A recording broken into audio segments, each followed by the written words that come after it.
I've been going around the country visiting hospitals, so I also targeted to visit Victoria Chitepo Provincial Hospital. First, to see what the infrastructure looks like, the equipment that is there, the staffing level, also talking to the admin, and listening to their challenges, seeing the patients who are there, whether they are also managing well. That's basically why I am here. We are also prioritizing Victoria Chitepo Hospital for upgrading. This is supposed to be a provincial hospital, but as you know, it has got less beds than the Musabe General Hospital.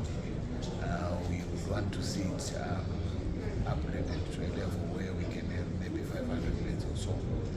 We are also looking at the future in terms of training.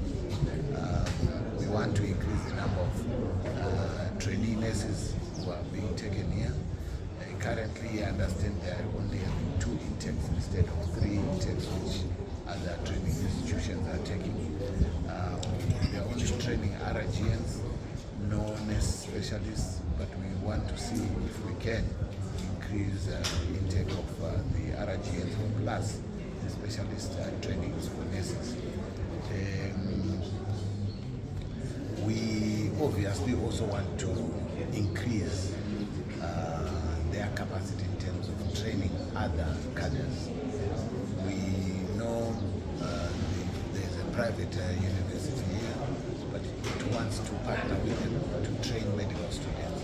So they are going to be training medical students. We also want to make sure that the laboratory services, the diagnostic services are up to standard, so that we don't train substandard. We've also seen that there are not enough midwives in the maternity ward. There are not enough pharmacists here. Though on the establishment they say they are supposed to have 3 pharmacists. There's 3 pharmacists that day, but they've got 5 pharmacists, which means we need to increase the number of pharmacists so that each pharmacy is manned by a qualified pharmacist. So those are some of the challenges that we've seen so far. We hope we'll be able to go back to the drawing board and improve those areas which are lagging behind.